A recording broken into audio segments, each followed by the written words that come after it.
సమయంలో దేవుని యొక్క మాటలు మనం వింటాం. మనం దేవుని మందిరానికి ఎందుకు వచ్చినాం? ఎందుకు వచ్చినాం అమ్మా? అమ్మా దేనికి వచ్చామమ్మా? రక్షణ పొందిరు ఎవరన్నా? బాప్తిసం తీసుకున్నారా? మరి చెప్పరేంటి? దేవుని మందిరానికి ఎందుకు వచ్చినామంటే దేవుని ఆరాధించడానికి వచ్చినా చెప్పాలి. ఎందుకు వచ్చినాం? ఆరాధించడానికి. ప్రభువుని మనం ఆరాధించాలి. ఎట్లా ఆరాధించాలంటే ఏ విధంగా ఆరాధించాలని మనము వెరీ గుడ్ ఎట్లా ఆరాధించాలంట?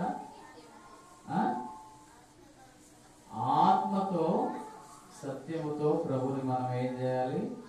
ఆరాధించాలి.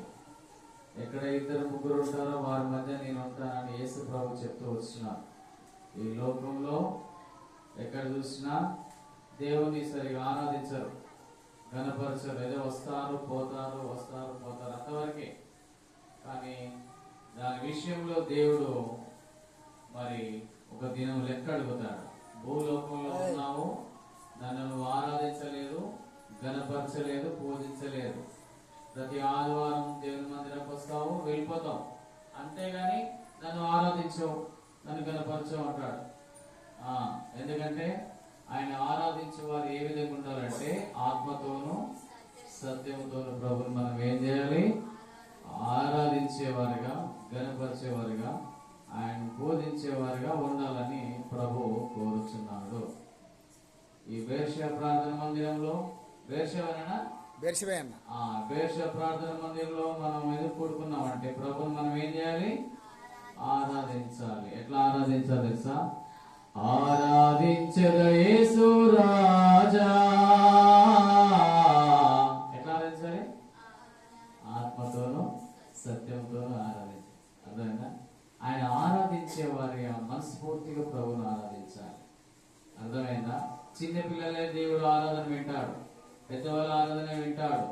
అయితే మనకు విషయం ఏంటంటే ఆకాశంలో పరలోకంలో నిత్యము దేవదూతలంట పరిశుద్ధుడు పరిశుద్ధుడు పరిశుద్ధుడు అని రాత్రి పగలు ప్రభుని దేవదూతలు ఏం చేస్తున్నాయంట? ఆరాధిస్తున్నాయంట, గణపరుస్తున్నాయంట, పూజిస్తున్నాయంట. మరి ఈ భూలోకంలో మానవుడు మాత్రం దేవుని ఆరాధించలేక, ఏదో మరి దేవుని తెలుసుకోక, సరైన మార్గం తెలుసుకోలేక, మరి కాలక్షేపం చేస్తూ ఇష్టానుసారంగా ఈ లోకంలో మానవుడు బ్రతుకుతున్నాడు. మానవుడికి అన్ని దేవుడు ఇచ్చాడు. మన బ్రతకడానికి, మనం ఉండటానికి, చూడండి, మనం ఉండటానికి దేవుడు ఈ భూమిని ఇచ్చినాడు. మనం కూర్చున్న భూమిని ఎవరిచ్చినారు? దేవుడే ఇచ్చినాడు. ఏ దేవుడు ఇచ్చినాడు? ప్రభు అయిన యేసుక్రీస్తు వారే మనకు ఇస్తూ వచ్చినాడు. తర్వాత మనం గాలి పీల్చుకుంటున్నాం కదా, ఇప్పుడు గాలిని పీల్చుకుంటున్నాం, వదులుతున్నాము, పీల్చుకుంటున్నాము. ఆ గాలిని ఎవరిచ్చినారో? దేవుడే ఇస్తూ వచ్చినాడు. ఎవరిచ్చినారమ్మా? దేవుడు. ఏ దేవుడు? ప్రభు అయిన యేసుక్రీస్తు వారే మనకు ఆ గాలిని దయచేసినాడు. తర్వాత సూర్య నక్షత్రాలని, సూర్యుని, చంద్రుని ఇచ్చింది కూడా ఎవరు? ఏ దేవుడు? ప్రభు అయిన యేసుక్రీస్తు వారే. తర్వాత ఈ కాలాలను మొత్తం ఇచ్చింది కూడా ఆయనే. తర్వాత ఈ ఆకాశమును చేసింది కూడా ఆయనే. ఈ భూమిని కలుగజేసింది కూడా ఆయనే. ఆయన ఎవరు? ప్రభు అయిన యేసుక్రీస్తు వారు. అందుకనే ఇవన్నిటిని సృజించినాడు దేవుడు. ఇవన్నిటి సృజించడమే కాకుండా నిన్ను నన్ను కూడా ఆయన సృజిస్తూ వచ్చినాడు, కలగజేస్తూ వచ్చినాడు. అటువంటి ప్రభుని ఉదయకాల సమయంలో మనం ఏం చేయాలి? ఆరాధించాలి. ఎట్లా ఆరాధించాలంటే ఆత్మతోనూ సత్యముతోనూ ఆరాధించాలి, భౌతికంగా కాదు. చాలా మంది చర్చిలు పెట్టుకుంటారు కానీ దేవుణ్ణి ఎట్లా ఆరాధించారో క్రమం తెలియదు. ఏ విధంగా ఆరాధించారో చెప్పరు. వస్తారు, పోతారు, పాటలు పాడతారు, వెళ్ళిపోతారు, అంతవరకే. అది కాదు ఆరాధన అంటే. ఆరాధన అంటే నీ హృదయాన్ని దేవునికి అర్పించాలి. నీ మనసు పూర్తిగా ప్రభు దగ్గరికి వచ్చి, ప్రభువా, ఈ ఉదయకాల సమయంలో మరి దినమంతా కాచి కాపాడినావు, గడిచి దినాలని కాచి కాపాడినావు, మన ఆయుష్కాలం పొడిగించినావు, మరి ఉండటానికి భూమిని ఇచ్చినావు, ఆకాశములు ఇచ్చినావు, సూర్య నక్షత్రాలను ఇచ్చినావు, నేను త్రాగటానికి జీవజలం ఇచ్చినావు, నేను ఉండటానికి గృహం ఇచ్చినావు, నేను స్కూల్ పోతానికి స్కూల్ ఇచ్చినావు. అదే విధంగా మనిషికి ఏది కావాలో దేవుడు ప్రతి ఒక్కటి దేవుడు ఇస్తూ వచ్చినాడు. సో ఆ ఇచ్చిన దేవుని మనం ఏం చేయాలి? దేవుని మనము ప్రభువైన యేసుక్రీస్తు వారిని ఏం చేయాలి? మహిమపరచాలి, ఆరాధించాలి, ఘనపరచాలి. అదే కాకుండా నీ తల్లి గర్భంలో నీ రూపం రాకమునిపై ఆయన నిన్ను తెలుసుకున్నాడు, నీ యొక్క స్వరూపం తెలుసు. ఇంకోటి ఏంటంటే ఆయన నన్ను మరి అందరిని కలగజేసింది ఎవరై అంటే ప్రభు అయిన యేసుక్రీస్తు వారి. ఆయనే మనం కలగజేస్తూ వచ్చినాడు, ఆయనే నిన్ను నన్ను కలగజేస్తూ వచ్చినాడు. కలగ చేయడం కాకుండా ప్రాణం పోసినాడు. ఏం పోసినాడు?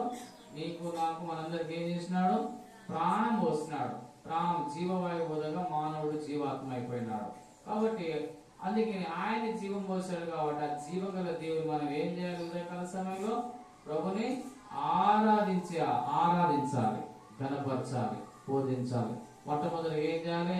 యేసు ప్రభువుని మనం ఏం చేయాలి? మొట్టమొదటిగా ప్రేమించేవారిగా ఉండాలి. ఎట్లా? మొదటిగా ప్రేమించాలి, రెండవదిగా ఆరాధించాలి, మూడవదిగా సేవించాలి, నాలుగవదిగా ప్రార్థించాలి, ఐదవదిగా జీవించాలి. ఎవరి కోసం జీవించాలి? యేసు కోసం మనం జీవించేవారిగా ఉండాలి. ఆయన కోసం మనం జీవించి ఆయన మనం ఆరాధించాలి. అర్థమైందా? ఆయన సేవించి ఆయన కోసం మనం సేవించాలి, ఆయన సేవించే వారిగా మనం ఉండాలి. తర్వాత ఆయన మహిమపరిచే వారిగా మనం ఉండాలి. తర్వాత ఆయన ప్రేమించే వారిగా ఉండాలి. తర్వాత ఆయన ఆరాధించే వారిగా మనము ఉండాలి.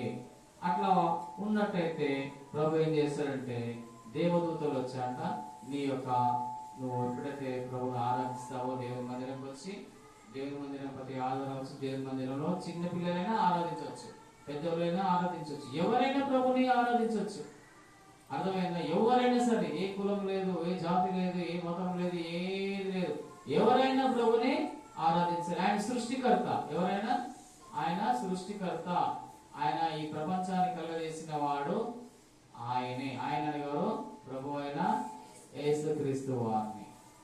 ఈ భూమి ఆయనది, ఆకాశములు ఆయనవి, ఈ నక్షత్రాలు ఆయనవి, సూర్య నక్షత్రాలన్నీ సమస్తం అంతా ఆయనదే. పక్షులను, జంతువులను, చెట్లు, చేమలను, గుట్టలను, సముద్రాలను, నదులను అన్నిటినీ కలుగజేసింది ఎవరై అంటే ప్రభు అయిన యేసుక్రీస్తు వారిని. ఆయన అందుకే మనం ఆరాధించాలి. ఆయన అందుకే దినమంతా మరి గడిచిన దినాలన్నీ దేవుడు కాచి కాపాడినాడు.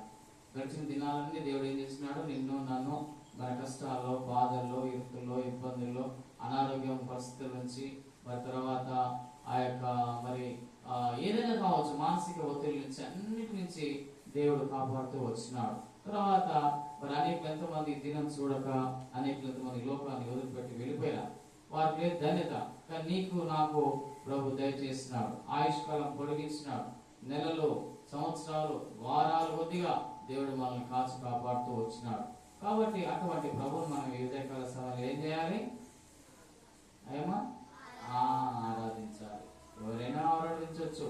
ఒక నిమిషం మాత్రం ప్రభుని ఆరాధించాలి. ప్రభు దినాలన్నీ కాపాడినావు, నా ఆయుష్కాలం మీరు పొడిగించినావు, దేవానికి వందనాలు, పాపిని, దౌర్భాగ్యురాల్ని, ఎన్నిక లేని దాన్ని ప్రభు నన్ను మీరు ఏర్పాటు చేసుకున్నారు అని దేవుని దగ్గర పశ్చాత్తపడి ప్రభుని మనకున్నటువంటి హృదయాన్ని ప్రభుకు అర్పించేవారు.